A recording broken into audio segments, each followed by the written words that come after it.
عبادت کی دو قسمیں ہوتی ہیں. ایک عبادت وہ ہے کوئی ایسا عمل ہے جس کا کوئی مقصد سوائے اللہ تبارک و تعالیٰ کے سامنے اپنی عبدیت کے اظہار کے کوئی اور مقصد اس کا ہے ہی نہیں. جیسے نماز کا کوئی مقصد سوائے اس کے نہیں ہے کہ بندہ اپنے آپ کو اللہ تبارک و تعالیٰ کی بندگی کا اظہار کرے، اپنے آپ کو ذلیل کرے، اللہ تبارک و تعالیٰ کے سامنے عاجزی کا اظہار کرے. غایت التذلل جس کو کہتے ہیں وہ اسی کام کے لیے ہے، اس کا کوئی اور مقصد نہیں. یہ عبادت براہ راست عبادت ہے. روزہ ہے، اس کا مقصد سوائے اللہ تبارک و تعالیٰ کی بندگی کے کوئی اور مقصد نہیں، وہ وضع ہی اس کام کے لیے ہو گیا ہے. عمرہ ہے، حج ہے، یہ سارے کے ساری عبادتیں ہیں. کیسی کہ ان کا کوئی مقصد سوائے اس کے نہیں ہے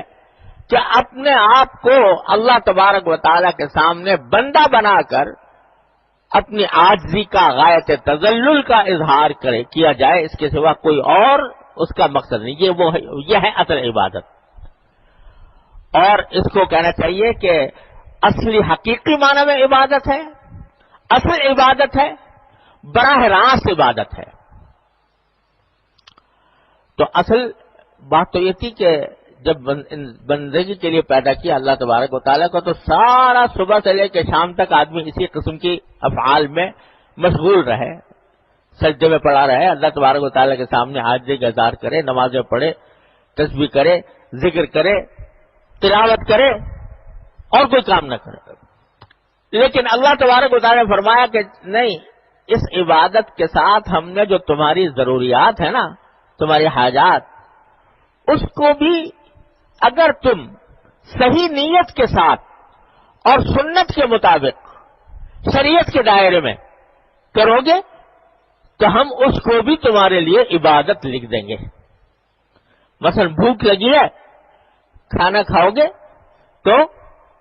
اگر ہمارا نام لے کر کھاؤ گے، بسم اللہ پڑھ کر کھاؤ گے، اگر سنت کے مطابق رسول اللہ صلی اللہ علیہ وسلم کی سنت کے مطابق دانے ہاتھ سے کھاؤ گے اور کھانے کے بعد الحمدللہ کہو گے، اللہ تعالیٰ کا شکر ادا کرو گے، تو ہم اس کو بھی تمہارے لیے عبادت قرار دے دیں گے. الطاعم الشاکر بمنزلۃ الصائم الصابر، رسول اللہ صلی اللہ علیہ وسلم فرمایا کہ جو کھانا کھا کر شکر ادا کرے، اللہ تبارک و تعالیٰ کا شکر ادا کرے، وہ ایسا ہے جیسے کہ روزہ رکھ کر صبر کرے. جو روزہ رکھ کر صبر کرنے میں ثواب، وہی کھانا کھا کر شکر ادا کرنے میں ثواب. یہ اللہ تبارک و تعالیٰ نے اپنی رحمت سے اس کھانے کو بھی عبادت بنا دی. یا روزی کمانے کے جتنے طریقے ہیں، تجارت ہو، ملازمت ہو، مزدوری ہو، زراعت ہو، وہ سارے کے سارے بھی جائز قرار دے دیے کہ ہاں بھائی تمہارے بھوک پیاس کی ضروریات کو پورا کرنے کے لیے آمدنی کی بھی ضرورت ہے، تو یہ سب تمہارے لیے جائز کر دیا. اور نہ صرف جائز کر دیے بلکہ یہ فرما دیا کہ اگر یہ سارے کام تم صحیح نیت سے کرو، کسب حلال کی نیت سے کرو، اور اپنا نفس کا حق ادا کرنے کی نیت سے کرو، اپنے اہل و عیال کا حق ادا کرنے کی نیت سے کرو، سنت کے مطابق انجام دو، شریعت کے دائرے میں رہ کر کرو، حلال و حرام کی فکر کرتے ہوئے کرو، تو یہ ساری تجارت بھی، زراعت بھی، ملازمت بھی، یہ سب کچھ تمہارے لیے عبادت لکھ دی گئی. تو آج فرمایا کہ طلب الحلال فریضۃ بعد الفریضہ، حلال کے طلب کرنا یہ بھی فرائض کے بعد دوسرے قسم کا، دوسرے نمبر کا یہ بھی فریضہ ہے. اس کے اوپر بھی کیا فرمایا؟ یہ فرمایا کہ التاجر الصدوق الامین مع النبیین والصدیقین والشہداء، کہ جو تاجر سچائی کے ساتھ تجارت کر رہا ہو، امانت کے ساتھ تجارت کر رہا ہو، تو وہ آخرت میں انبیاء اور شہداء اور صالحین کے ساتھ ہوگا. اتنا بڑا درجہ دے دیا، تو اس کو بھی عبادت قرار دے دیا. تو اصل میں تو یہ عبادت نہیں تھی، یہ تو ہمارے پیٹ پالنے کا ذریعہ تھی، لیکن اللہ تبارک و تعالیٰ نے اپنے فضل و کرم سے تصحیح نیت کی بدولت اور اتباع سنت کی بدولت اور اتباع شریعت کی بدولت ان سب چیزوں کو بھی عبادت میں شمار کر لیا اور کہہ دیا جاؤ تجارت بھی کرو، زراعت بھی کرو، اور ملازمت بھی کرو، مزدوری بھی کرو، پیسے بھی کماؤ اور کھاؤ پکاؤ، یہ جائز ہے تمہارے لیے۔ لیکن ہوتا کیا ہے کہ جب حضرت انسان کو یہ سب اجازت ملی، کھلی چھٹی، کہ وہ تجارت بھی کر رہا ہے، زراعت بھی کر رہا ہے، ملازمت بھی کر رہا ہے، اور مزدوری بھی کر رہا ہے، پیسے بھی کما رہا ہے، تو اب دل و دماغ اس طرف چل پڑا، دل و دماغ لگ گیا، تجارت میں لگ گیا، اس میں منہمک ہے، صبح سے شام تک یہ فکر ہے کہ پیسے کیسے کماؤں، کتنا زیادہ سے زیادہ کماؤں، اپنی جو نفع ہو رہا ہے اس کو کس طرح بڑھاؤں۔ تو اب سوچ کا رخ جو ہے وہ براہ راست عبادتوں سے پھر کر اس دنیا کے کاموں کی طرف لگ گیا، اور اس میں بعض اوقات انہماک ہو گیا۔ انہماک اتنا ہو گیا کہ اب صبح سے شام تک وہی فکر ہے، وہی سوچ ہے، اللہ تبارک و تعالیٰ کا خیال کم آتا ہے اور پیسوں کا خیال زیادہ آتا ہے، آمدنی کا خیال زیادہ آتا ہے، اپنے جو حاجات بشریہ ہیں ان کی فکر زیادہ ہے، آخرت میں جا کر کیا ہوگا، مرنے کے بعد کیا حالات پیش آئیں گے اس کی فکر کم ہے، اور اس طرف آدمی زیادہ لگا ہوا ہے۔ حدیث میں آتا ہے کہ ایک صاحب تھے، صحابی تھے، بیچارے تنگ دستی کا شکار تھے، فقر و افلاس کا شکار تھے، تو حضور نبی کریم سرور عالم صلی اللہ علیہ وسلم سے جا کر عرض کیا کہ رسول اللہ میرے لیے تو دعا فرما دیجئے کہ اللہ تعالیٰ مجھے وسعت عطا فرما دے، دوسروں کے پاس مال مویشی بہت ہے، میرے پاس کچھ بھی نہیں ہے، تو کچھ دعا فرما دیجئے کہ اللہ تعالیٰ مجھے بھی مال مویشی دے دے، میرے پاس بھی مال دولت ہو جائے۔ آپ نے دعا فرما دی، اب ہو گئے مال مویشی۔ اس زمانے میں دولت جو ہوتی تھی نا، اس زمانے میں دولت زیادہ تر یہ مویشی ہوا کرتے تھے، اونٹ، گائیں، بکریاں، یہ جس کے پاس زیادہ ہوتے ہیں بڑا دولت مند سمجھا جاتا تھا، تو ان کے پاس بھی ہو گئے، بکریاں ہو گئیں، گائیں ہو گئیں، اونٹ ہو گئے۔ تو اب کیا ہوا، اب ان کی دیکھ بھال میں، اونٹ گائوں بکریوں کی دیکھ بھال میں اتنے لگے کہ اب صبح سے شام تک اسی میں مصروف ہیں۔ تو اب مسجد نبوی میں آیا کرتے تھے نماز پڑھنے کے لیے، تو مصروفیت کی وجہ سے جماعتیں چھوٹنے لگی، مسجد میں نہیں آنا مشکل ہو گیا، اس لیے کہ مصروفیت اس میں رہتی تھی۔ پھر کچھ دن کے بعد وہ اور زیادہ بڑھ گیا مال، تو مدینہ منورہ میں جہاں باڑہ بنایا ہوا تھا وہ کافی نہ رہا، تو مدینہ منورہ سے باہر جا کر کہیں جنگل میں بڑا باڑہ بنایا، وہاں پر لے گئے۔ اب جب وہاں دور چلے گئے تو پھر تو مسجد میں آنا اور زیادہ مشکل ہو گیا، مسجد جماعت پھر چھوٹنے لگے، اور زیادہ بڑا معاملہ تو ہوا کرتا تھا کہ بھائی 2-3 دن میں آ جاتے تھے مسجد نبوی میں حضور اقدس صلی اللہ علیہ وسلم کے پیچھے نماز پڑھنے کے لیے، لیکن پھر وہ 2-3 دن کے بعد میں آنا بھی چھوٹ گیا، جمعہ کو آ جایا کرتے تھے، پھر جمعہ آنا بھی چھوٹ گیا، اللہ بچائے۔ تو ایک مرتبہ نبی کریم سرور عالم صلی اللہ علیہ وسلم نے لوگوں کے پاس بھیجے، لوگوں کے پاس زکوٰۃ وصول کرنے کے لیے عامل جایا کرتے تھے، ان کے پاس زکوٰۃ وصول کرنے آیا کہ تمہارے پاس اتنا مال مویشی ہے، اس کی زکوٰۃ ادا کرو۔ تو انہوں نے کہا میں کوئی کافر ہوں جو مجھ سے ٹیکس لیتے ہو، یعنی زکوٰۃ دینے سے انکار کر دیا، اللہ بچائے۔ تو نبی کریم صلی اللہ علیہ وسلم کو جب پتہ چلا تو آپ نے یہ جملہ فرمایا کہ وما ينقم ابن جمیل الا كان فقيرا فاغناه الله ورسوله۔ ابن جمیل نام تھا ان کا، کہ ابن جمیل جو ہیں یہ بدلہ صرف اس بات کا دے رہے ہیں کہ یہ فقیر تھے، اللہ نے ان کو غنی کر دیا، دولت عطا فرما دی، تو اب اس کا بدلہ بجائے اس کے کہ شکر ادا کرتے، اس کے بجائے انہوں نے نمازیں چھوڑ دیں اور اللہ بچائے پھر زکوٰۃ ادا کرنی چھوڑ دی۔ اللہ تعالی محفوظ رکھے۔ اب یہ یہاں تک کہ پھر بعد میں یہ ہوا اس کا صلہ کے بعد میں یہ خود زکوٰۃ دینے جاتے بھی تھے۔ حضرت فاروق اعظم رضی اللہ عنہ کے زمانے میں تو حضرت فاروق اعظم لینے سے انکار کرتے تھے کہ تم نے نبی کریم صلی اللہ علیہ وسلم کو زکوٰۃ نہیں دی تو میں بھی نہیں لوں گا تم سے، العیاذ باللہ العلی العظیم۔ تو بعض اوقات انتہا اتنی پہنچ جاتی ہے، انتہا پہنچ جاتی ہے اس کے انہماک میں کہ آدمی فرائض سے بھی غافل ہو جاتا ہے، اللہ بچائے، اور بعض اوقات ایمان تک سے ہاتھ دھو بیٹھتا ہے۔ اور نبی کریم صلی اللہ علیہ وسلم سے ایک واقعہ یہ بھی مروی ہے کہ بہشتی زیور میں بھی لکھا ہوا ہے کہ ایک شخص تھا، وہ گنجا تھا، اس کے بال نہیں تھے، اور ایک اندھا تھا اور ایک ابرص تھا، یعنی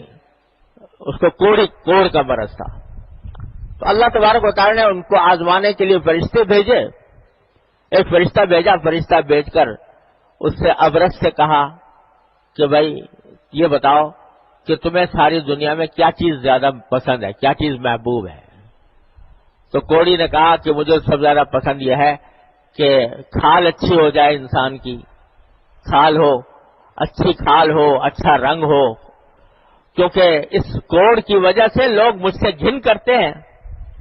تو اللہ تبارک و تعالیٰ میری کھال درست کر دے، مجھے اچھا رنگ دے دے تو یہ بہت۔ تو اس نے کہا کہ اچھا چلو، اللہ تبارک و تعالیٰ کی رحمت سے ہم اللہ تعالیٰ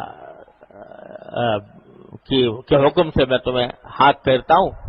کہ تمہارا سارا کوڑ چلا جائے گا۔ چلا گیا۔ پھر پوچھا کہ تمہیں سب سے زیادہ بہترین اچھا بال تمہاری نظر میں کیا ہے؟ تو اس نے کہا جی اونٹ ہو، جی اونٹ زمانے میں اونٹ کو بہت بڑی دولت سمجھا، کہا کہ جتنے بھی اونٹ ہو، تو ان کو اونٹ بھی عطا ہو گئے، اور اونٹنیوں نے بچے دیے، اور اونٹ بنے، یہاں تک کہ پورا قبیلہ اونٹوں کا اس کو حاصل ہو گیا۔ دوسرا شخص جو گنجا تھا اس سے پوچھا بھائی تمہیں سب سے زیادہ کون سی چیز پسند ہے؟ اس نے کہا جی بال اچھے ہوں، اور لوگ جو ہے مجھے گنجا سمجھ کر مجھے حقیر سمجھتے ہیں، بال اچھے ہوں تو بس اس سے اچھی کوئی اور نعمت نہیں ہے۔ اس کے بال بھی فرشتے نے ہاتھ پھیرا اور بال بھی اس کو مل گئے۔ پھر پوچھا تجھے کون سی دولت زیادہ پسند ہے؟ اس نے کہا جی گائے ہوں، تو اس کو گائے مل گئی، گائے کا قبیلہ آباد ہو گیا۔ پھر اندھے کے پاس گیا کہ بھائی تجھے کیا پسند ہے سب سے زیادہ؟ اس نے کہا جی مجھے تو یہ ہے کہ میری بینائی آ جائے اور مجھے دیکھنے کو مل جائے، میں کچھ دیکھ نہیں سکتا ہے اس کائنات میں۔ تو اس نے ہاتھ پھیرا، اللہ تعالیٰ نے اس کی بینائی بحال فرما دی، بینائی دے دی۔ پوچھا تجھے اور کیا پسند ہے؟ اس نے کہا میرے پاس بکریاں ہو جائیں بہت شاندار، تو بکریوں کا ایک ریوڑ مل جائے تو بس یہ میری زندگی کے لیے بہترین چیز ہے۔ اللہ تعالیٰ نے وہ بکریاں بھی دے دی۔ اب اس کے اونٹنیوں نے جن جن کے پورا قبیلہ آباد کر دیا، اونٹوں کا بہت بڑا ریوڑ ہو گیا، اس کی گائیں بہت ساری ہو گئیں، اس کی بکریاں بہت ساری ہو گئیں۔ پھر اللہ تبارک و تعالیٰ نے اسی فرشتے کو ایک فقیر کے بھیس میں بھیجا، اور اس نے جا کر اس کوڑی کے پاس، جو کوڑی تھا اور بہت سارے اونٹ اس کے ہو گئے تھے، اس کے پاس جا کے آواز لگائی کہ بھئی میں فقیر آدمی ہوں اور مسافر ہوں، اور میرے پاس جو سواری تھی وہ ختم ہو گئی، تو میں لا بلاغ الا بک، کہ اللہ اب اور کوئی راستہ نہیں ہے کہ اللہ تبارک و تعالیٰ کوئی مجھے راستہ پیدا فرما دے، یا تم مجھے کوئی اونٹ دے دو، ایک اونٹ جس پر میں سوار ہو کر اپنی منزل تک پہنچ جاؤں۔ تو وہ کہتا ہے جواب میں کہ میرے اوپر تو بڑے حقوق ہیں، میں اونٹ تمہیں نہیں دے سکتا اس واسطے کہ میرے اوپر تو بڑے حقوق ہیں، اور ان حقوق کی ادائیگی کی وجہ سے مجھے یہ سارے رکھنے پڑیں گے، کوئی دینے کا میرے پاس امکان نہیں ہے۔ تو اس نے کہا مجھے کچھ ایسا یاد آتا ہے کہ تم کوڑی تھے اور اللہ تعالیٰ نے تمہارا کوڑ اچھا کیا اور یہ سارے اونٹ اللہ تعالیٰ نے تمہیں عطا فرمائے، اور پھر آج تم یہ انکار کر رہے ہو۔ تو اس نے کہا لقد ورثتها کابرا عن کابر، میں تو میرے آباء و اجداد سے مجھے وراثت میں ملے ہیں سارے اونٹ۔ تو اس فرشتہ نے کہا کہ اگر تو جھوٹ کہتا ہے تو اللہ تعالیٰ تجھے پھر اسی حالت پر بھیج دے جس حالت پر تو ابتدا میں تھا۔ چنانچہ پھر اس کو اسی حالت پر تبدیل کر دیا گیا۔ گائے والے کے پاس گیا، اس نے بھی اسی قسم کی بات کہی۔ بکریوں والے کے پاس گیا تو اس نے اس سے کہا کہ بھائی میں اس طرح راستہ میں بھٹک گیا ہوں اور گھر پہنچنا چاہتا ہوں، کوئی اور وسیلہ نہیں ہے تو کچھ مجھے کوئی بکری دے دو، اس کے دودھ پیوں گا۔ تو وہ جواب میں کہتا ہے کہ اللہ تبارک و تعالیٰ کا فضل و کرم ہے، میں تو اندھا تھا، اللہ تبارک و تعالیٰ نے مجھے بینائی عطا فرمائی اور یہ ساری بکریوں کی دولت مجھے عطا فرمائی، میں تو ان میں سے کسی چیز کا مستحق نہیں تھا، اللہ تبارک و تعالیٰ نے اپنے فضل و کرم سے عطا فرمایا ہے۔ آج تم میرے پاس محتاج بن کر آئے ہو، یہ سارا بکریوں کا ریوڑ تمہارے سامنے ہے، جو چاہو لے جاؤ۔ تو اللہ تبارک و تعالیٰ نے اس بات کو اللہ تبارک و تعالیٰ نے اس کے اس قول کی وجہ سے اس کو غنا بھی عطا فرمایا اور اس کو اجر و ثواب کا بھی مستحق بنایا، وہ کامیاب ہو گیا اس امتحان میں۔ یہ جو واقعہ بیان فرمایا نبی کریم سرورت عالم صلی اللہ علیہ وسلم نے، یہ واقعہ یہ بتانے کے لیے کہ یہ دنیا کا کام ایسا ہے جس میں پیسے آ رہے ہو نا، دولت آ رہی ہو، دولت مل رہی ہو اور آدمی کے پاس دولت کے ذخیرے اکٹھے ہو رہے ہوں، تو یہ ایسی چیز ہے جو بعض اوقات انسان کو غافل بنا کر اللہ تبارک و تعالیٰ سے دور لے جاتی ہے، اللہ بچائے بعض اوقات ایمان تک سے محروم کر دیتی ہے اگر آدمی اس میں زیادہ منہمک ہو جائے۔ تو اگر ایمان سے بھی محروم نہ کرے تو کم از کم اللہ تبارک و تعالیٰ کے ساتھ جو تعلق ہونا چاہیے تھا، اللہ تبارک و تعالیٰ کیا جو قرب حاصل ہونا چاہیے تھا، اللہ تبارک و تعالیٰ کی اطاعت کا جو جذبہ ہونا چاہیے تھا، وہ دھیرے دھیرے کمزور پڑتا چلا جاتا ہے، کیونکہ دل و دماغ پر پیسہ ہی چکر کاٹتا رہتا ہے، اور دنیا کے وسائل، دنیا کے اسباب، دنیا کی راحتیں، دنیا کی لذتیں،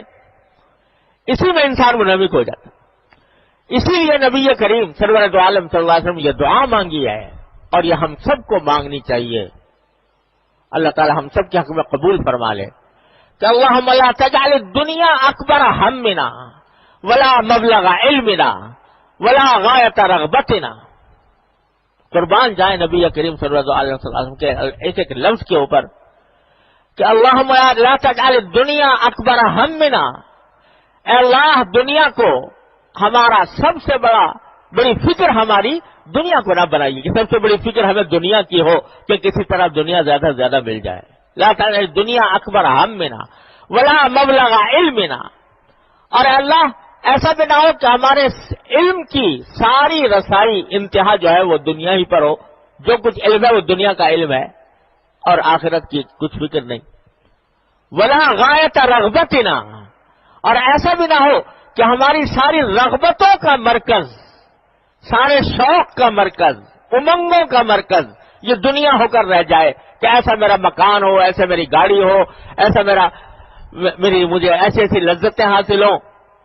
ساری رغبتیں ہماری وہ دنیا کے اندر منہمک ہو کر نہ رہ جائیں۔ سب کو دعا مانگنی چاہیے یہ، اللہم لا تجعل الدنیا اکبر ہمنا ولا مبلغ علمنا ولا غایت رغبتنا، کہ اللہ ہمیں ایسا شوق اتنا نہ ہو کہ بس ہر وقت دل و دماغ پر یہ سوار ہو۔ تو سرکار دو عالم صلی اللہ علیہ وسلم نے تو تربیت صحابہ کرام کی اس طرح فرمائی تھی۔ یہ اکا دکا مثالیں جو میں نے ابن جمیل والے تھے، باہر منافقین بھی پائے جاتے تھے مدینہ منورہ کے اندر، لیکن صحابہ کرام کی بحثت مجموعی یہ تربیت فرمائی تھی سرکار دو عالم صلی اللہ علیہ وسلم نے، وہ یہ تھی کہ دنیا ضرور ضرورت کے مطابق لی، لیکن دل دنیا میں اٹکا ہوا نہیں ہے،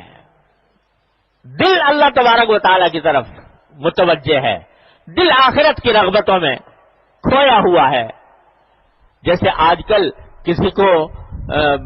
اگر ایک دم سے انعام پتہ چل جائے کہ بھائی اس کو 1 کروڑ روپے انعام ملا ہے، وہ جیسے پھڑک اٹھتا ہے کہ جیسے اس کو جنت مل گئی۔ صحابہ کرام کے ہاں اس دنیا کی کوئی قدر و قیمت نہیں تھی، ان کے ہاں یہ تھی کہ خون کا فوارہ سینے سے ابلا اور شہادت سامنے آئی تو بے ساختہ کلمہ جو زبان پر جاری ہوا ہے کہ لقد فزت ورب الکعبہ، رب کعبہ کی قسم میں کامیاب ہو گیا، کیونکہ آنکھوں سے جنت نظر آ رہی ہے، اس واسطے فزت ورب الکعبہ۔ اور احد کے اندر مسلمان شہید ہو رہے ہیں اور کفار کا حملہ ہو رہا ہے، غلبہ نظر آ رہا ہے، تو صحابی کہتے ہیں کہ مجھے اس احد کے پہاڑ سے جنت کی خوشبو آ رہی ہے، جنت کی خوشبو آ رہی ہے۔ تو ان کی فکر، ان کی سوچ، ان کی لگن، ان کی امنگ وہ اس طرف تھی کہ کس طرح ہماری آخرت زیادہ سے زیادہ بہتر ہو جائے۔ دنیا کی جو فکر تھی، دنیا کا جو شوق تھا، وہ بقدر ضرورت تھا۔ دنیا میں ہوں، دنیا کا خریدار نہیں ہوں، حضرت مجدود صاحب تعالیٰ فرماتے ہیں، دنیا میں ہوں، دنیا کا خریدار نہیں ہوں، بازار سے گزرا ہوں۔ دنیا میں ہوں، دنیا کا طلبگار نہیں ہوں، بازار سے گزرا ہوں، خریدار نہیں ہوں۔ تو اس طرح زندگی گزاری حضرات صحابہ کرام رضی اللہ تعالیٰ عنہ۔